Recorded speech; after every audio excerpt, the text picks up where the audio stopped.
მოსამართლე ლელა კალიჩენკომ პროევროპული აქციებისას დაკავებული ორი ახალგაზრდა პატიმრობაში დატოვა. 23 წლის დანიელ მუმლაძესა და 26 წლის გურამ ხუტაშვილს ქართული ოცნების პროკურატურა რუსთაველის გამზირზე მდებარე სათვალთვალო კამერების დაზიანებას ედავება. დაკავებულები ბრალს აღიარებენ და გამოძიებასთან თანამშრომლობენ. გურამ ხუტაშვილი სოციალურად დაუცველია, დანიელ მუმლაძეს კი 3 წლამდე შვილი ყავს და ოჯახის ერთადერთი მარჩენალია. მოსამართლე კალიჩენკომ არც ერთი ეს გარემოება არ გაითვალისწინა და ორივე ახალგაზრდა პატიმრობაში დატოვა.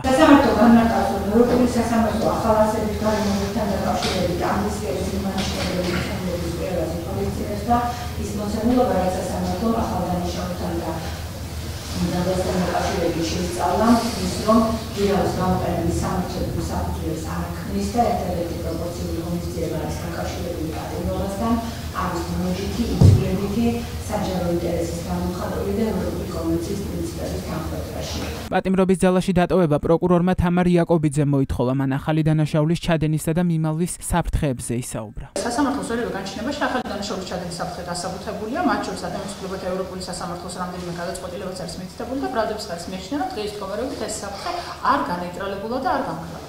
რაც შეეხება ბატონო მოსამართლემ მიმალვის საფრთხეს, რომელიც ასევე სასამართლოს განჩინებაში არის დასაბუთებული, მოგეხსენებათ, რომ ვიხილავთ მძიმე კატეგორიის დანაშაულს, საკუთრების წინააღმდეგ მიმართულ მძიმე კატეგორიის ჯგუფურ დანაშაულს, რომელმაც მნიშვნელოვანი ზიანი გამოიწვია.